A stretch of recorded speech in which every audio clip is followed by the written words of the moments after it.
Hay asentimiento, pasamos al cuarto intermedio. Hoy, en Cuarto Intermedio, presentamos a un hombre que nació el 29 de agosto de 1961 en Puerto Deseado. Tiene 6 hijos y 14 nietos y nietas. Desde muy joven estuvo en contacto con Osvaldo Bayer bajo la premisa de poner en valor a los huelguistas del 21. También, desde 1979, comenzó a trabajar en el puerto y hoy es un empresario de la estiba. Fue integrante del movimiento de reconstrucción y desarrollo de la cultura nacional. Además, participó en la búsqueda y rescate de la corbeta Swift. Es un gran defensor de las causas como Malvinas, la soberanía y la defensa de la restitución de reembolsos por puertos patagónicos. También apuntala las economías regionales como motor de desarrollo de la provincia. Con ustedes, Carlos Chichesanti, diputado por el pueblo de Puerto Deseado. En nuestro cuarto intermedio de hoy, el representante de una de las localidades más lindas, una de las localidades portuarias más lindas, con mucha riqueza no solo natural, sino también histórica. ¿Qué tal, diputado? ¿Cómo está? ¿Cómo te va? Bien, veíamos en la introducción que usted se ha comprometido mucho con el rescate de la historia y, bueno, de una localidad que ha crecido económicamente y también que ha podido mirar un poco hacia atrás y traer al futuro toda esa historia tan rica que tiene la Patagonia y particularmente nuestra provincia, ¿no? Sí, bueno, imagínate que yo soy un NIC, nacido y criado, y uno se involucra no solamente en la defensa de las cosas del pueblo, ¿no? Sino en su historia. Vos sabés que nuestra historia de los pueblos de Santa Cruz es muy rica, empezando no solamente por los habitantes originarios, sino después por aquellos que vinieron dejando todo atrás y fueron los primeros pioneros en hacer las ciudades que crecieron a fuerza de la primera economía que tuvimos, que es la economía ganadera. Deseado, como vos decías, es una ciudad linda que tiene un turismo, el mar, este es un puerto natural que usaron los viajeros. De hecho, Puerto Deseado le debe el nombre a una fragata de un barco que traía Cavendish, que le puso Port Desiree, que era por el barco que él traía. 10 años antes de Cavendish había estado Drake. Acá también no solamente está hundida la Swift, que es interesante cómo se hundió la Swift, que fue en 1770 que fue un entredicho anglo-español, que los españoles sacaron a los ingleses en 1770 de Malvinas, y vinieron 2 fragatas a refugiarse en Deseado y a hacer reparaciones, que eran la Tamar, un grupo de 5 fragatas que tenía, entre ellas estaba la favorita Tamar, y la Swift, que se hundió acá en la costa de Deseado, en la cual pudimos encontrarla y rescatar varias piezas, que hoy hay un museo de un compañero que fue el que la encontró y que sufrió el accidente hace mucho tiempo y, bueno, falleció en ese accidente. Trabajaba como buzo y hoy el museo ese lleva su nombre, que es Mario Grosowski. Ahí está, uno de los mejores museos de la provincia, y se puede ver todas las cosas que traía esa corbeta, que se hundió intacta, ¿no? Incluso dentro de poco vamos a ver si podemos aprovechar a sacar aunque sea algunos cañones, porque todavía los cañones se hundieron junto con el barco. Así que, bueno, la historia es así. El ferrocarril, cuando empieza Deseado, un Deseado pujante, teníamos un frigorífico. El tren llegó en 1909, por lo tanto teníamos puerto, una actividad que era como el frigorífico, y teníamos el tren. Un tren que tenía que llegar a Nahuel Huapi, y en realidad quedó trunco después de la Primera Guerra en 1918 y llegó hasta Colonia Las Heras, que en ese tiempo era Punta Rieles. Cuando nosotros encontramos la suite, también en ese año, 1981, nos habían clausurado el ferrocarril, la dictadura de Videla junto con Martínez de Oz. Como cerraron muchos ferrocarriles, también habían cerrado el nuestro en el 78. Y empezaron a desguazarlo para venderlo como chatarra. Y también tuvimos una pelea muy grande porque por lo menos queríamos que nos dejen algo, y esa vez hubo una movilización muy grande de la cual participé, año 81, y pudimos rescatar por lo menos el vagón 502, que fue el vagón del enfrentamiento en la zona de Tehuelches, donde murió un soldado y fue capturado después Pacón Grande, ¿no? Quien conoce la historia de las huelgas patagónicas sabe que fue un dirigente rural de las huelgas del 21. Así que Deseado, como te decía, y vos decías muy bien, que es una ciudad muy linda, no solamente tiene ese turismo de avistajes de tonina, delfines, de los pingüinos penacho amarillo, única zona que hay acá en la isla Pingüino, a 5 kilómetros de la localidad, sino toda la historia que encierra.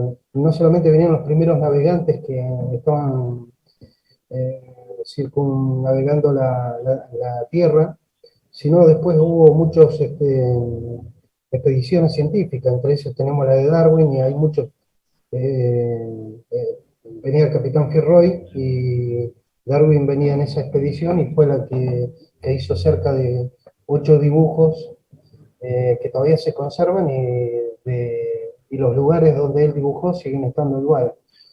Hoy se llaman los Miradores de Darwin, y es un lugar que mucha gente, muchos turistas vienen con los dibujos de la mano a ver ver la similitud y ver que todo sigue igual como ellos lo dibujaron en 1833.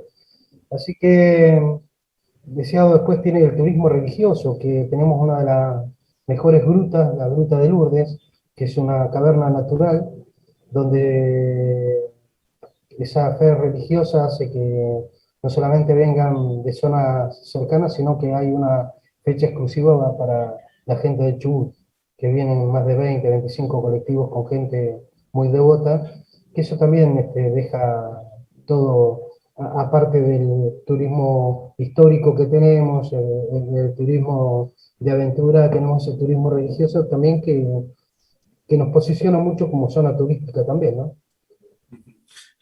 Ahora, yo no sé si usted vivió la etapa esa, pero la nueva configuración de la Ruta Nacional número 3 dejó bastante alejado de la localidad de Puerto Deseado. El trazo original pasaba por cada una de las localidades y fue dejando algunas de lado. Creo que a la que más perjudicó en ese trazado fue a Puerto Deseado. Sí, la verdad que sí, a nosotros nos perjudicaron porque esa ruta iba a pasar por lo que es la ruta 47, a 20 kilómetros. Hicieron el trazado de la ruta 3 a 120 kilómetros por Caramillo. Y la verdad que la pasamos muy mal en la década de 60, 70, donde lo único que teníamos en la producción ganadera, más, bueno, se tocó la época del petróleo, que venía todo por barco acá, todos los insumos petroleros, en la década de 60, se exportaba plomo desde Chile, siempre hablando de esa década de 60, y el plomo de Chile salía por acá, por Puerto Deseado. Y fueron años difíciles del trazado de esa ruta, porque nos dejó, digamos, siempre yo cuando hablo de Deseado digo, muchas veces hemos crecido por propia inercia y no tanto por políticas que después sí vinieron en la época de Néstor, dando un impulso a todo el tema de pesca, que nos posicionó como el tercer puerto exportador del país, ¿no? Sobre todo con langostino, calamar, merluza. Ahora hemos agregado también el tema del cemento, por acá bajaron los molinos eólicos, o sea, es un puerto multipropósito. Yo me acuerdo que había una vieja canción de Feliciano, porque en la década de fines del 60 y el 70, muchos de nuestros jóvenes se iban por falta de trabajo, iban a trabajar a Trelew, a los lavaderos de lana, algunos iban al petróleo, y la juventud nuestra se iba, y había esa canción de José Feliciano que estaba muy de moda, que era ¿qué será de mi vida? ¿Qué será? Lejos de su tierra, yo creo que no hay nada más penoso y nada más doliente para una familia y para un joven que se tiene que ir de su tierra porque acá no tiene horizonte y no tiene trabajo. Entonces, fueron momentos difíciles. Después se revirtió un poco en la década del 80, cuando vienen los reembolsos por puertos patagónicos, que se empiezan a dar, que se empieza a pescar en aguas provinciales, el langostino dio ese gran impulso. Y bueno, hoy tenemos 10 plantas pesqueras, de las cuales eh, digamos, los trabajadores son fluctuantes, porque a veces trabajan de zafra, pero digamos que hoy tenemos entre 1.200 y 1.500 trabajadores en planta, más todo lo que genera el puerto, que son 250 estibadores, apuntadores, capataces, maquinistas, gruistas. Eh, Hoy también tenemos que agradecer que hay una minera cercana, en Cerro Moro, y eso también está dando mucho trabajo. Creemos que si reforzamos lo que tenemos y vamos impulsando, y ojalá que los reembolsos por puertos patagónicos vuelvan, sería una gran cosa. Yo a la gente le digo, para que entiendan lo que significan los reembolsos por puertos patagónicos en nuestros puertos, el 80% de la producción lanera la hace Chubut y Santa Cruz. Esa producción lanera, sin los reembolsos, sale por los puertos de Buenos Aires o Concordia, porque es más barato el flete llevarlo en camión hacia Buenos Aires o a Concordia que sacarlos por los puertos patagónicos. Entonces, esas asimetrías que tiene, que tanto hablaba Néstor Kirchner, esas asimetrías que tiene la Patagonia, de los costos más altos, y sobre todo cuando uno dice, bueno, ¿qué costos? Son muchos factores los que inciden en un costo portuario. El mayor es la diferencia de flete. Nosotros tenemos, por ejemplo, con Mar del Plata, una diferencia por contenedor. Un contenedor puede llevar entre 25 a 30 toneladas, de $1.000 a $1.500. Entonces, cuando una empresa hace los cálculos, dice, bueno, tengo tanto tiempo para llegar a deseado, que me origina un lucro cesante, tengo el flete mucho más caro, generalmente la mano de obra adictiva también es cara, porque acá toda la Patagonia tenemos un ítem que no lo tiene en el norte, que es zona desfavorable, y eso también aumenta los costos, pero si nosotros no tenemos políticas oficiales que nos ayuden, como los reembolsos o como reintegros, es muy difícil sacar las producciones por nuestros puertos. Gracias a que bueno, el pescado está funcionando bien, muchas veces se pesca acá, sobre todo el calamar está a 8 horas generalmente en las primeras épocas de Puerto Deseado, entonces el puerto más cercano a Deseado. El langostino cada vez se nos está corriendo más al norte y por ahí también es un poco difícil que entren, pero bueno, algunos barcos siguen entrando y sigue habiendo actividad. Ahora tenemos la suerte de que van a entrar la próxima semana 4 barcos grandes, 800 toneladas, que significa mucho trabajo para nuestra gente y por supuesto que nos alegra, ¿no?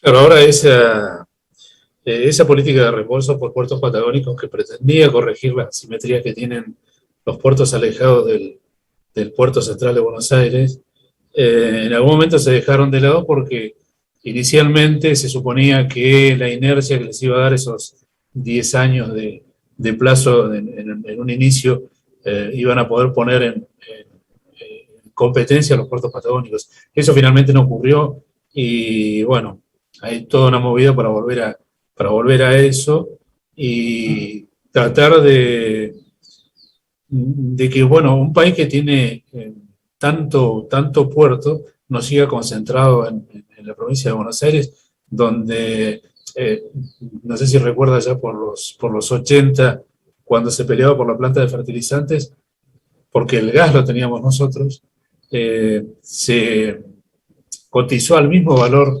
la producción de gas en Bahía Blanca que acá en la provincia de Santa Cruz, y por eso nunca tuvimos la planta de fertilizantes. Entonces, es, digamos, un tema que la política le debe a la provincia de Santa Cruz. Sí, lógicamente nuestros recursos naturales salen crudos y de hecho el petróleo va crudo y después vuelve en gasoil y en nafta mediante camiones.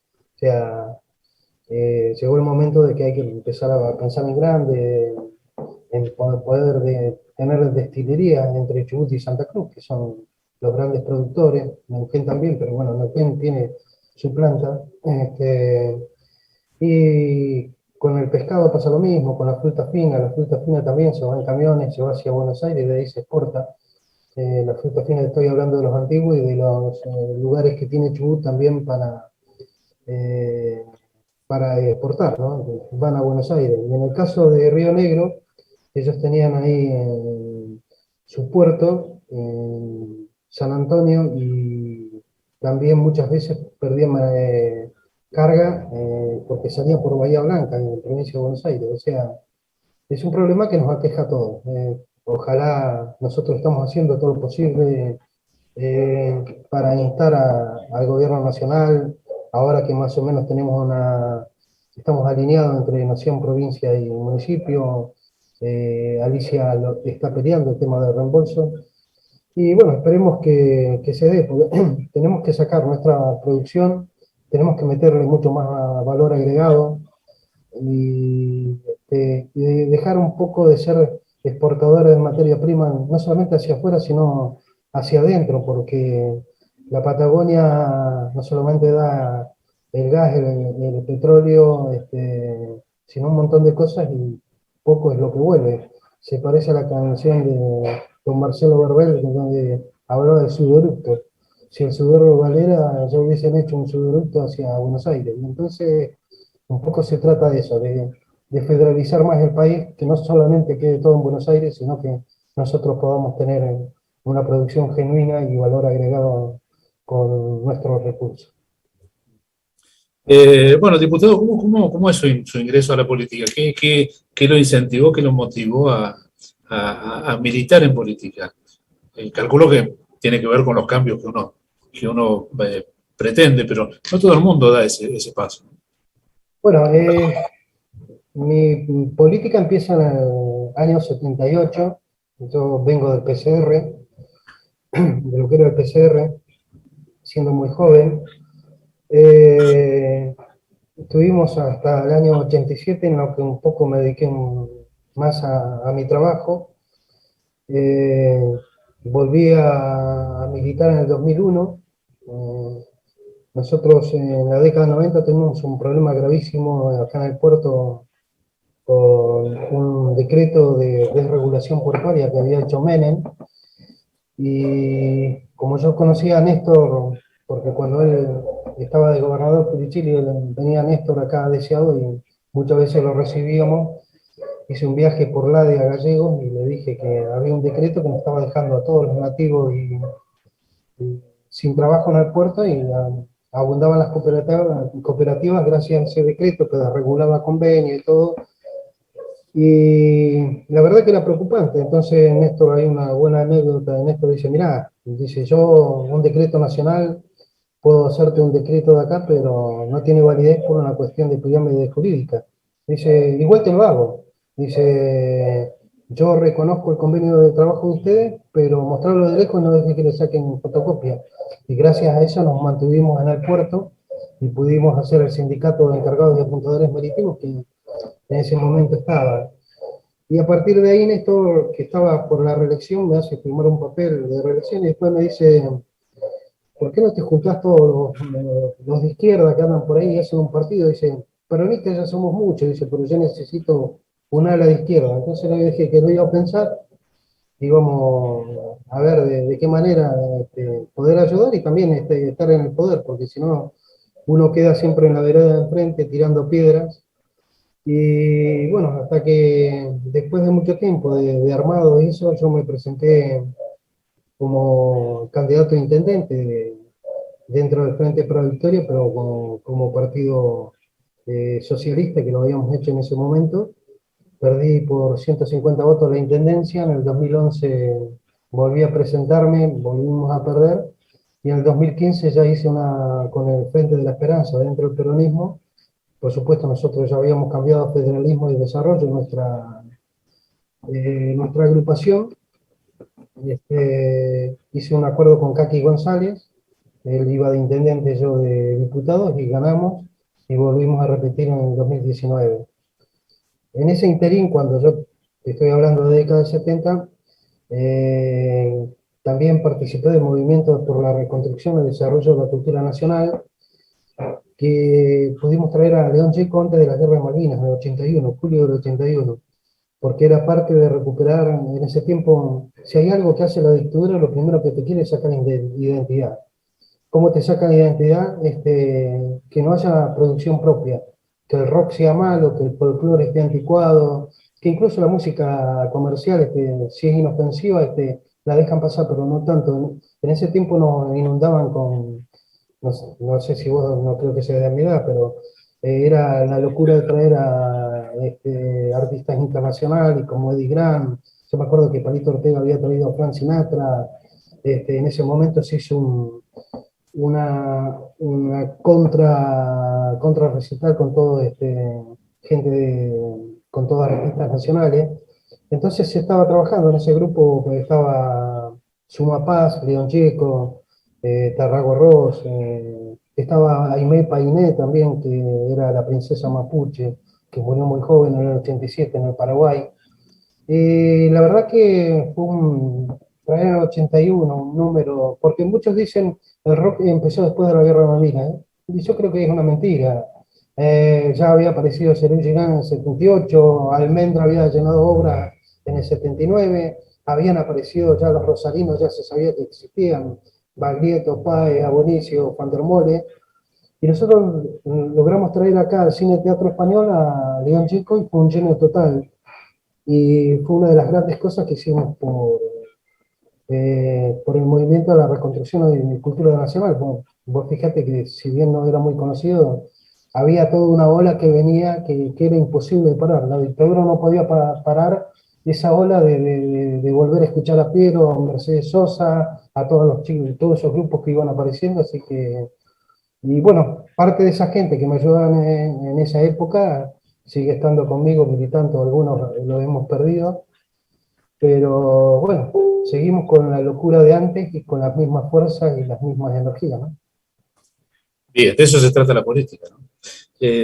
Vamos a pasar a las fotos que son representativas y en este sentido, bueno, la primera está relacionada con un trabajo más que importante que se hizo con Osvaldo Bayer, que le dedicó mucho tiempo a la Patagonia, más allá de su libro, ¿no? Que se involucró, al igual que usted, en este rescate de nuestra historia. Bueno, Osvaldo Bayer cuando llega a la Argentina, lo primero que hace es visitar a Santa Cruz, viene a Puerto Deseado, donde nosotros lo recibimos. Estaba vivo todavía después Marquitos Olivares, y un gran entusiasta que trajo las escuelas de Calla, que hizo la fundación Conociendo Nuestra Casa. Y pudimos compartir con Osvaldo, que en ese tiempo todavía estaba medio duro, el tema ya estaba Alfonsín, pero todavía seguía, yo no sé si miedo, pero por lo menos que la gente se cuidaba por miedo a que vuelvan los militares. Así que con Osvaldo hicimos amistad en aquella época y ya hablábamos de hacer algo que recuerde a los huelguistas del 21. Muchos años después fue cuando hay una foto vieja en una de las primeras visitas. Osvaldo Bayer vino varias veces acá en Seattle. Era un enamorado del ferrocarril. Eh, Mi papá era maquinista del ferrocarril, lo perdí hace mucho tiempo, y sale en la película, en la famosa película de las huelgas, y sale manejando el tren al lado de Lupi, ¿no? Perdón, de Alterio. Y así que, bueno, él tenía ese enamoramiento por el edificio que tenemos del ferrocarril, y bueno, y también un fanático de los trenes. Así que después cuando se hizo el monumento, cuando ya estaba Ana María Urricelti, también volvimos a encontrarlo y varias veces después también el contacto siguió siempre vía carta a través de correo argentino y después ya con el tiempo vía mail. La verdad que tengo un gran recuerdo de Osvaldo Bayer. Otra de las fotos tiene que ver con el puerto, con ese eje, digamos, de vida y de economía y de sociedad que tiene Puerto Deseado. Bueno, el puerto sí arranqué yo en el año 79. Había salido, estaba en ese verano del 78, yo estaba en cuarto año, en 79 terminé, pero ya iba a trabajar, yo tengo 6 hermanas, soy el único varón. Y así que me iba a trabajar, había gente muy buena de una agencia marítima histórica, Agencia Pérez, y ellos siempre me llamaban para trabajar. Así que terminé el quinto año y ya me dediqué de lleno en el 79 al puerto. Que en realidad por ahí hay una confusión y capaz que fue un error mío. Dice el empresario, yo sigo siendo miembro del sindicato de encargados y apuntadores marítimos. ¿Qué es un encargado? Es el que se encarga de la operativa de descarga de barcos y de exportación y eso.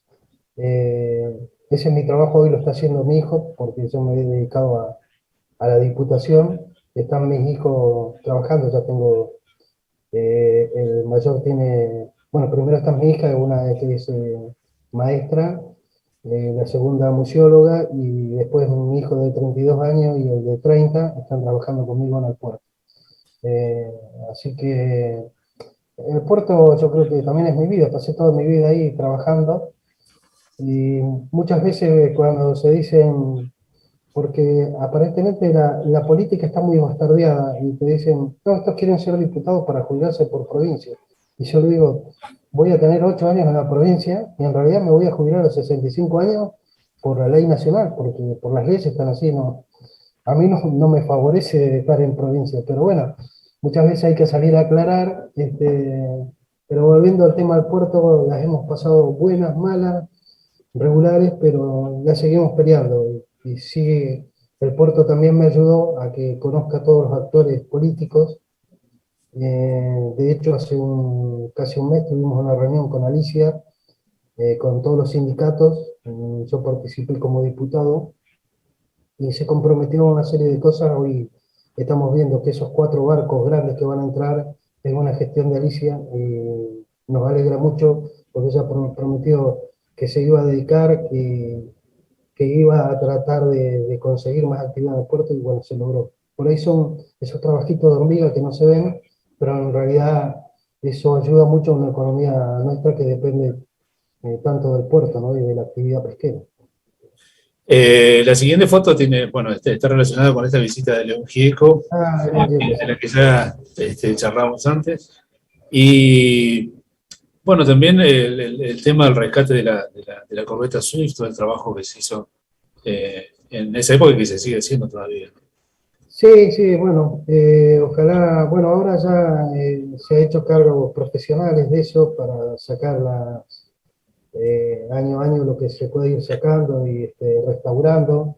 Hay gente que se especializó también en la recuperación de piezas vos sabés que una vez que la sacás del mar, sufren su deterioro por el aire y eso, y bueno, acá se ha capacitado a las chicas del museo para hacer todo ese proceso que las piezas se conserven y no se deterioren, ¿no?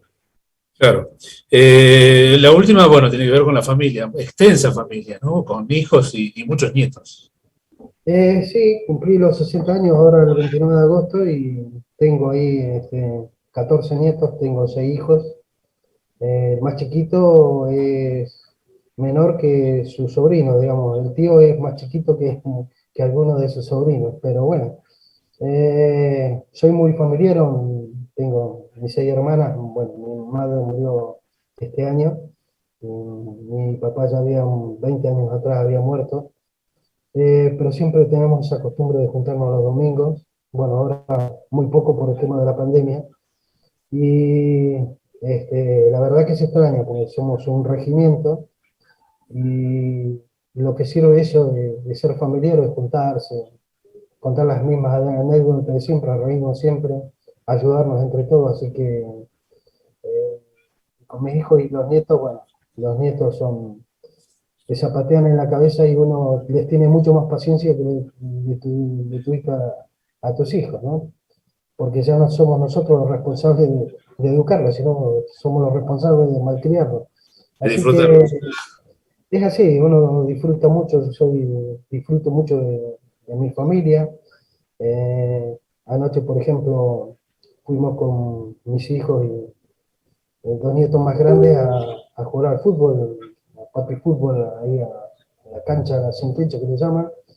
Y por ahí te da fiaca se pone la noche fría y ya, pero no quiero abandonarlos porque, digamos, me gusta compartir con ellos y no quiero aflojar. Siempre digo, es preferible, por más que esté en la final del mundo, ir a jugar un partido de fútbol y no ser un mero espectador. Es preferible ir a jugar aunque sea un picadito, que es mucho más saludable que estar sentado frente al televisor y no hacer nada.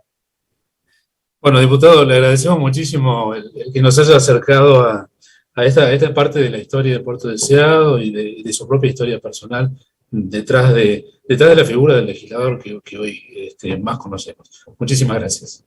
No, gracias a vos.